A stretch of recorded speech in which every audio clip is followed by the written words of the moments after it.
to Mike Braun right now, the senator from the beautiful state of Indiana, running for governor right now. Always good to see you, Senator. What do you make of this plan? Good to be on. How do you think it would be received in your state? Tell workers we're going to make a 32-hour work week the standard.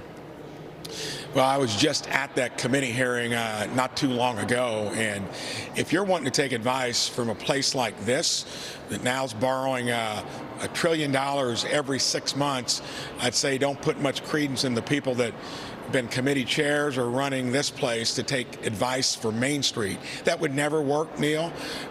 Productivity would go down. I did make the point at that hearing, though, if unions, and I believe in their bargaining power, want to take on large companies where there's a lot of wealth housed, you might try it there. Just don't ever do this in the form of a mandate. They can bargain for that. Good luck. This place is getting less productive over time. Our economy has now got more government jobs than we've ever had, where they don't even come into the buildings to work. I'd be real careful with that, but no mandates, and especially don't hit small businesses with this nonsense. Two questions I have for you as well, sir, on Chuck Schumer. One is whether he should take up this measure that passed overwhelmingly to slap down TikTok and have ByteDance, the Chinese corporate owner, divest TikTok, but he's not, hinted that he's going to take it up. What do you and your colleagues think? Well, I think that he is then probably listening to the most progressive side of the Senate and his party in general.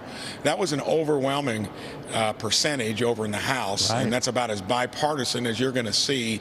I think he'll have to do some real explaining why he won't bring that to the Senate floor for a vote.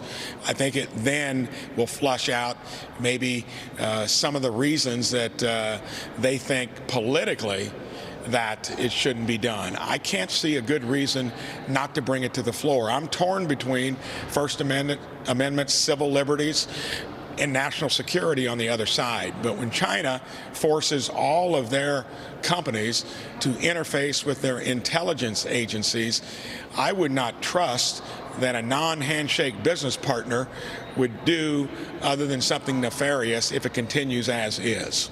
One other issue on Chuck Schumer is he's calling on Benjamin Netanyahu and Israel to call an election, that the coalition government he helped form is losing the people's trust.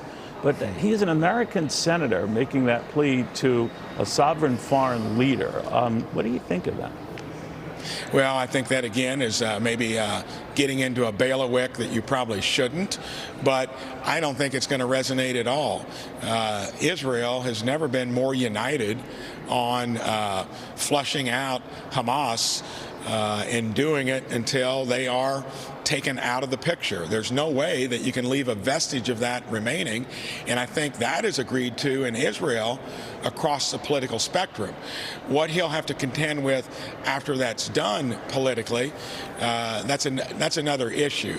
I don't know that Schumer should be giving him advice, though. All right, fair enough. Senator, thank you. Always good catching up with you. Senator Mike Braun of the beautiful state of Indiana, presently running for governor of that state. In the meantime,